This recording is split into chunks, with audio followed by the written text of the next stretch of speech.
मात्मन् मादृशान् मुग्धान् कथम तनुवशत्वान् बुद्ध के शान्यजेयम् सुगतमगधरं वागधीशं शिवं वा जितभवमभिवन्दे भासुरं श्रीजिनं वा। 1008 श्री महावीर भगवान की 20वीं सदी के प्रथमाचार्य चारित्र चक्रवर्ती आचार्य श्री शांति सागर जी महाराज की, परम पूज्य आचार्य श्री वीर सागर जी महाराज की, परम पूज्य आचार्य श्री शिव सागर जी महाराज की, परम पूज्य दीक्षा गुरुवर्य आचार्य श्री धर्म सागर जी महाराज की, परम पूज्य आचार्य श्री अजित सागर जी महाराज की, परम पूज्य शिक्षा गुरुवर्य आचार्य श्री सुसागर जी महाराज की, श्रीमद् जैन धर्म की। धर्मानुरागी महानुभावों, असीम पुण्य के उदय से ऐसा समय आप लोगों को अब प्राप्त हुआ है, भगवान महावीर स्वामी के दर्शन के साथ साथ संघ के दर्शन भी करने का आपको अवसर प्राप्त हो रहा है। भगवान महावीर स्वामी कैसे प्रकट हुए, इसकी कथा का प्रारंभ आपने सुना है, लेकिन भगवान महावीर स्वामी जैसे भी प्रकट हुए हों, एक चमत्कार ही वो था, और इसीलिए महावीर जी क्षेत्र अतिशय क्षेत्र के नाम से जाना जाने लगा। भगवान महावीर स्वामी का तीर्थ शासन अभी वर्तमान में चल रहा है, और तीर्थ शासन या शासन कहें, उसके कुछ नियम उपनियम होते हैं।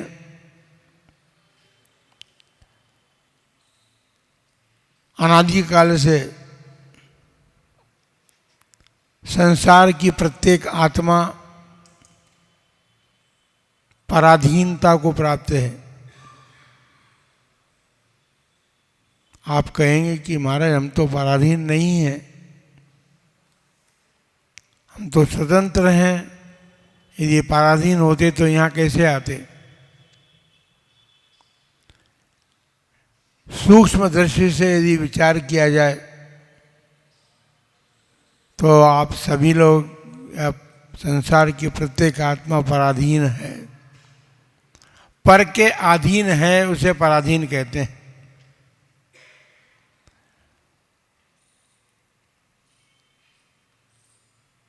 कर्म जो है भिन्न द्रव्य है, आत्मा द्रव्य से भिन्न द्रव्य है, और हमारी आत्मा ने अनादिकाल से अपराध के कारण, किए हुए अपराध के कारण कर्मों से बंध को प्राप्त किया है। हो गए ना पराधीन।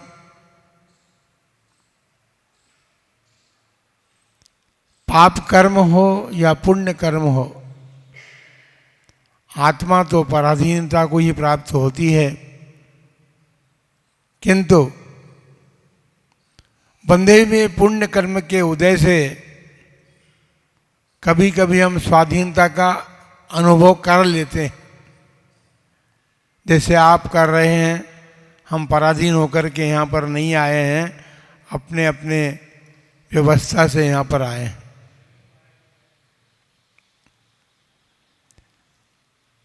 भगवान महावीर स्वामी ने अपनी दिव्य देशना के द्वारा जो उपदेश दिया, उसने धर्म नाम पाया। और धर्म अनेक प्रकार के होते हैं।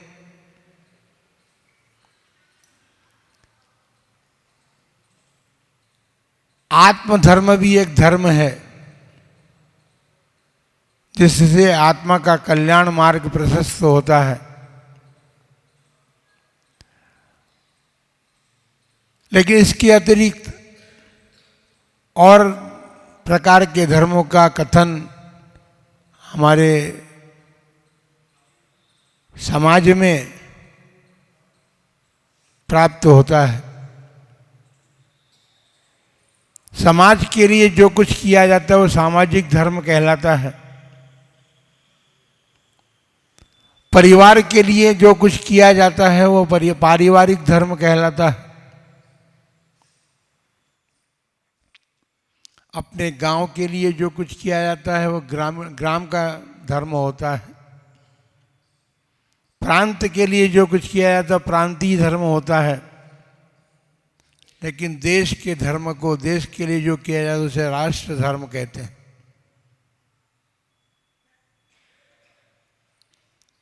हमारे इस भारत देश पर अनेक संस्कृतियों ने साम्राज्य के लोभ में आकर के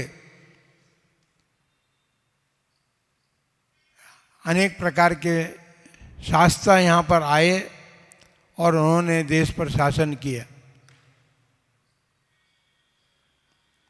देश पर शासन होता रहा। संसार का नियम है,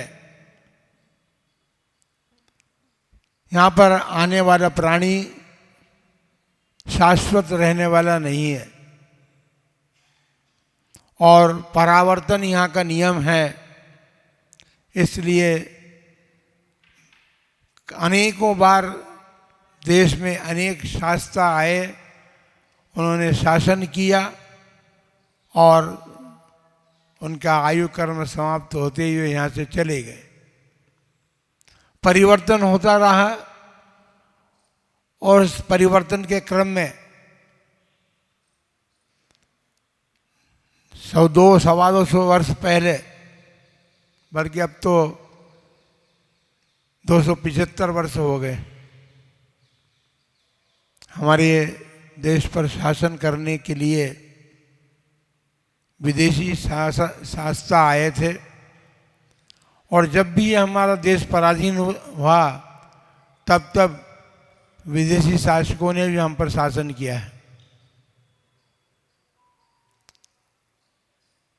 एक छोटा सा देश है, भारत से तो छोटा है वो, लेकिन उसकी प्यास बहुत बड़ी थी। सारे विश्व पर वो शासन करना चाहता था। इसलिए उन्होंने भारत को भी चुना और 200 वर्ष तक इस देश पर शासन किया। शासन ही नहीं किया, हमारे देश की संस्कृति और हमारे देश के विकास को भी उन्होंने लूटा है। क्योंकि हमारे देश की संस्कृति या हमारे यहाँ देश में जो तीर्थंकर महापुरुष हुए हैं और भी अनेक प्रकार के महापुरुष हुए हैं, ये देश जो है महापुरुषों का देश है। यहाँ पर महापुरुष जन्म लेते रहे हैं और उन्होंने जो संस्कृति हमें दी वो संस्कृति धर्म नाम प्राप्त कर सकी। भगवान महावीर देव ने जो हमें उपदेश दिया, आप सभी जब कभी कोई कार्यक्रम होता है तो अहिंसा परमो धर्म की जय बोलते हैं, है ना। पर अहिंसा का मतलब इतना ही से अपन समझते हिंसा किसी की नहीं करना। भगवान महावीर के अनुयायी तो किसी की हिंसा करते नहीं है। ईमानदारी से बोलना, नहीं करते। अभी हम बताएंगे तो फिर आप सब स्वीकार कर लेंगे कि हाँ हम तो सब ये तो करते हैं। कोई बात नहीं। अहिंसा प्रधान संस्कृति इस देश की संस्कृति रही है और अब हमने स्वतंत्रता प्राप्त कर ली है। विदेशी शासन को हमने यहाँ से अपने देश वापस भेज दिया, हम स्वतंत्र हो गए। लेकिन एक बात आपको और बता दें कि आज का जो दिन है, देश के विभाजन, स्वतंत्रता के साथ देश का विभाजन भी कर गया। एक अखंड भारत दो भागों में विभाजित हो गया और वो दो देश के नाम पर प्रसिद्धि को प्राप्त हो गया। बंधुओं, स्वतंत्रता तो हमने अवश्य प्राप्त की है। हम स्वतंत्र भारत के नागरिक हैं और स्वतंत्र भारत के नागरिक होने के कारण हमारा धर्म भी राष्ट्र धर्म कहलाता है। अब यद्यपि हम जैन धर्म को मानने वाले हैं, लेकिन राष्ट्र का भी कोई धर्म होता है और राष्ट्र के धर्म को हम कितने रूप में निभा पा रहे हैं, सारे देशवासी कितने रूप में उसको निभा रहे हैं। अहिंसा परमो धर्म की संस्कृति को हम क्या कर रहे हैं। इस देश में पशुओं के कत्ल खाने तो खुले ही हैं, लेकिन अब मनुष्यों के कत्ल खानों का भी कार्य होने लगा है और हम ही, हमारी माताएं ही या अपने परिवार के लोग ही उस कत्ल खानों में अपने बच्चों को जन्म दे करके पेट में रखते हैं। उनका भी गर्भपात के द्वारा हिंसा ही तो कर रहे हैं। तो ये हिंसा हमारे देश में चल रही है या नहीं चल रही। तो हमने अपने देश के जो संविधान बना था स्वतंत्र भारत होने के बाद, जिसे गणतंत्र दिवस कहा जाता है, 26 जनवरी को आप गणतंत्र दिवस मनाते हैं और गणतंत्र दिवस का ये अर्थ होता है कि अब हमारे देश में ये गणों का ये तंत्र चलेगा, ये शासन चलेगा। तो आप देख लीजिए, अब अच्छी तरह भली प्रकार से समझने का प्रयत्न कीजिए, क्या देश में अहिंसा का प्रचार प्रसार हो रहा है। व्यसन मुक्त हैं आप, आपसे मतलब देशवासियों से मतलब है। और देशवासी जब व्यसन मुक्त नहीं है तो व्यसनों में तो अनेक प्रकार आते हैं और उन सब व्यसनों में अहिंसा का लोप होता गया है। हमने अब आज तो नहीं, कल आप स्वतंत्रता दिवस मनाएंगे, 15 अगस्त है और 75 वर्ष हो गए हैं। 75वां स्वतंत्रता दिवस मनाने के लिए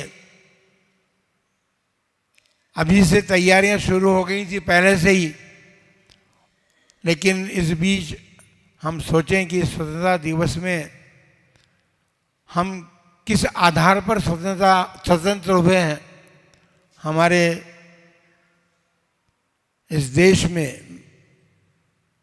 स्वतंत्रता दिवस को प्राप्त करने के लिए कितने लोगों ने अपना जीवन समाप्त किया है। आपको पता होना चाहिए, हमारे जैन समाज के भी अनेक व्यक्ति ने अपना बलिदान किया। महात्मा गांधी ने अहिंसा का प्रचार प्रसार किया, किंतु उस महात्मा गांधी के देश में हिंसा ही हिंसा दिखाई देती है। इसलिए भले ही हम स्वतंत्र भारत में रहने वाले हों, लेकिन फिर भी हम जो कुछ कर रहे हैं देशवासी, यहाँ पर धन की कमी लोगों को महसूस होती है, हमारे नेताओं को, और हमारे देश का जो पशुधन था वो बेचा जा रहा है। विदेशों का पैसा ला करके अपने देश की गरीबी दूर करना चाहते हैं, और विदेशी धन को लाने के लिए हम अपने घर का पशुधन जो है, जिसके बल पर हमारा जीवन चलता था, अभी आपने गाय की कथा सुनी है, वो ग्वाला जो है अपने जीवन का यापन उस गाय के भरोसे ही करता था। तो ऐसे पशुधन को हम बेचने के लिए तैयार हो गए हैं। कैसे हम स्वाधीनता को अनुभव करेंगे? पैसे के अधीन हो गए हैं हम। बंधुओं, मुझे देश की स्थिति पर विचार ज़्यादा नहीं करना, लेकिन आज हम ये सोचें कि हम पराधीन हैं या नहीं हैं। कर्म के अधीन तो है ना आप लोग, और कर्म के अधीन होने वाले जीव जो हैं वे स्वाधीनता को अनुभव करेंगे कैसे?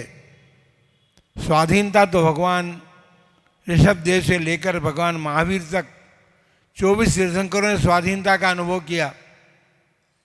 अनेक आत्माएं इस धरती पर स्वाधीनता का अनुभव करने के लिए प्रयत्न और पुरुषार्थ करती रही, और उन्होंने सिद्ध दशा को प्राप्त करके, सिद्धत्व को प्राप्त करके स्वाधीनता को प्राप्त कर लिया। बंधुओं, हम सभी को यही सोचना है। इस देश की धरती पर धर्म चलता है, और धर्मात्मा भी अभी मिल रहे हैं आपके भाग्य से। धर्म और धर्मात्मा जब तक रहेंगे, तब तक आत्माएं, यहाँ के देश की जो भव्य आत्माएं हैं, वो धर्म को प्राप्त करती रहेगी। धर्म को प्राप्त करते हुए वे स्वाधीनता को प्राप्त होंगे। इसलिए हमारा यही कहना है, आज आप स्वाधीनता दिवस मनाएं भले ही, लेकिन अपने जीवन में स्वाधीनता कब आएगी?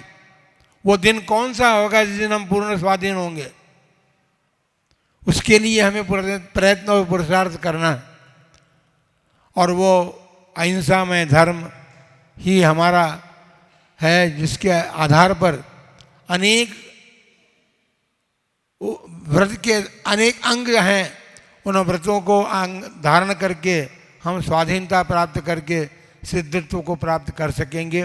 आप भगवान महावीर स्वामी के इस तीर्थ पर भगवान महावीर स्वामी के दर्शन करने के लिए आए हैं, और दर्शन करके ये विचार करें, हे भगवान, आपने जिस प्रकार स्वाधीनता प्राप्त की, आपने अपने भीतर जो पराधीनता को लाने वाले कर्म थे, उन कर्मों का नाश करके और किस प्रकार स्वाधीनता प्राप्त की है।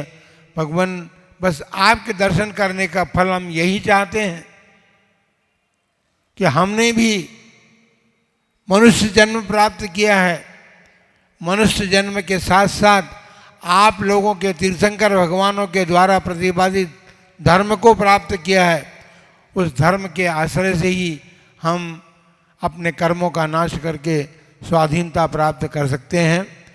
हम देशवासियों के लिए भी यही कहना चाहते हैं कि जिस प्रकार देशवासी लोग स्वाधीनता का अनुभव तो कर रहे हैं, लेकिन शायद हमको ऐसा लगता है कि उन पराधीन शासकों के जो कि दूसरे शासक थे, उनसे भी ज़्यादा गया बीता हमारा देश अब वर्तमान में बनता जा रहा है, और देशवासी जो हैं अनेक प्रकार के दुखों का अनुभव कर रहे हैं। इसलिए सुख को प्राप्त करने के लिए जो साधन है वो भगवान के द्वारा प्रतिपादित धर्म ही है, और उस धर्म को धारण करके आप पूर्ण स्वाधीन बनने का पुरुषार्थ कर सकें। इन्हीं मंगलमय भावना के साथ जय बोलो महावीर भगवान की।